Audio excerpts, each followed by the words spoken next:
Welcome friends. Bharathi Kannamma serial இன்னைக்கு எபிசோட்ல வரக்கூடிய சுவாரஸ்யமான சீன்ஸ் பத்தி பார்க்கலாம்.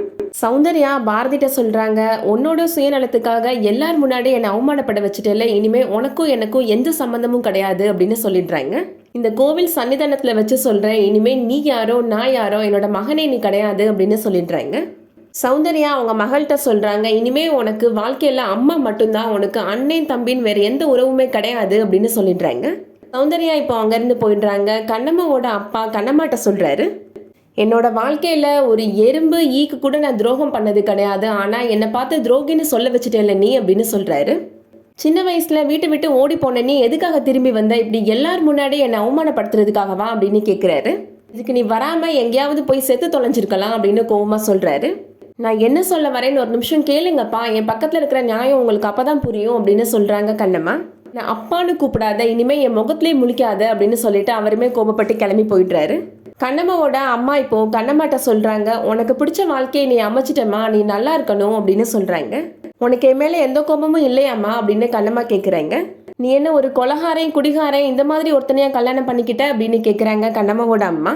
உனத்துல இந்த தம்பி தங்கம் மாதிரி அந்த மாதிரி ஒரு மருமகனை நம்ம வீட்டுக்கு நீ கூப்பிட்டுட்டு வந்திருக்கிறம்மா அப்படின்னு சொல்கிறாங்க.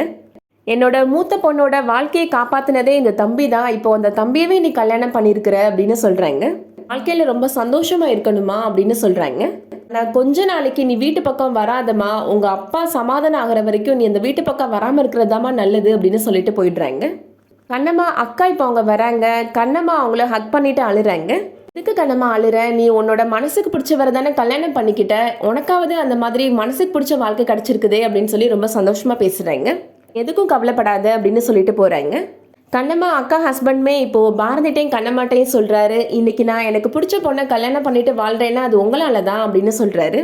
உங்களுக்கு என்ன உதவி தேவைப்பட்டாலும் நான் பண்ணுறேன் அப்படின்னு சொல்கிறாரு. எல்லாருமே இப்போ அங்கேருந்து போயிடுறாங்க. ஆனால் கண்ணம்மா ரொம்ப அழுறாங்க. ஏன் கண்ணம்மா அழுற, நம்ம வாழ்க்கை ரொம்ப நல்லா இருக்கும், இனிமேல் நம்ம வாழ்க்கையில் நீ நான் மட்டும்தான் அப்படின்னு சொல்கிறாரு பாரதி.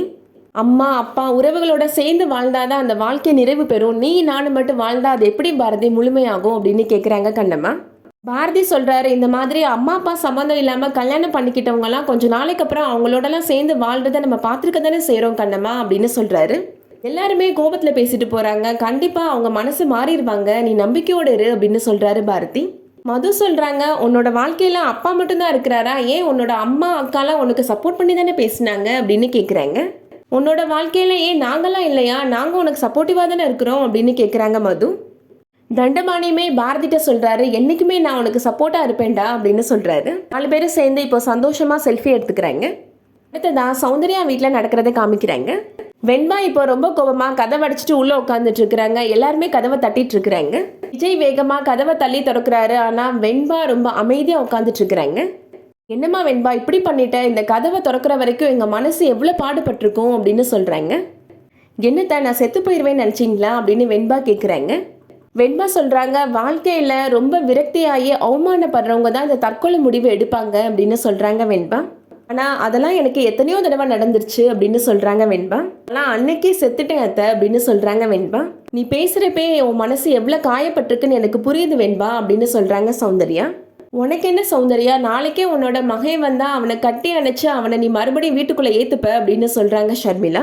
அது மட்டும் கண்டிப்பாக நடக்காது அண்ணி அப்படின்னு சௌந்தர்யா சொல்கிறாங்க. என்னைக்கு அவன் என்ன மதிக்காம அவனுக்கு பிடிச்ச வாழ்க்கையை தேர்ந்தெடுத்துட்டு போனானோ, இனிமே அவன் யாரோ நான் யாரோ அப்படின்னு சொல்கிறாங்க சௌந்தர்யா. இனிமேல் என்னோட வாரிசுனா அது என்னோட மகன் மட்டும்தான் அப்படின்னு சொல்கிறாங்க சௌந்தர்யா. வெண்பாவையும் நான் என்னோட இன்னொரு வாரிசாக ஏற்றுக்க போகிறேன் அப்படின்னு சொல்கிறாங்க சௌந்தர்யா. எப்படி, அதுக்காக நீ உன்னோட சொத்தை எழுதி கொடுத்துருவியா அப்படின்னு வெண்பாவோட அம்மா கேட்குறாங்க.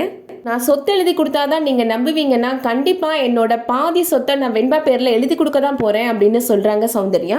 கூடிய சீக்கிரமாக அதுக்கான ஏற்பாடை நான் பண்ணுறேன் அப்படின்னு சொல்லிட்டு போகிறாங்க. அதை கேட்ட உடனே வெண்பா சந்தோஷப்படுறாங்க. அதோட இன்னைக்கான எபிசோட் முடியுது. இந்த வீடியோ பிடிச்சிருந்துச்சுன்னா லைக் பண்ணிக்கோங்க. சீரியல் அப்டேட்ஸ்க்கு நம்ம சேனலை சப்ஸ்கிரைப் பண்ணிக்கோங்க. தேங்க்ஸ் ஃபார் வாட்சிங்.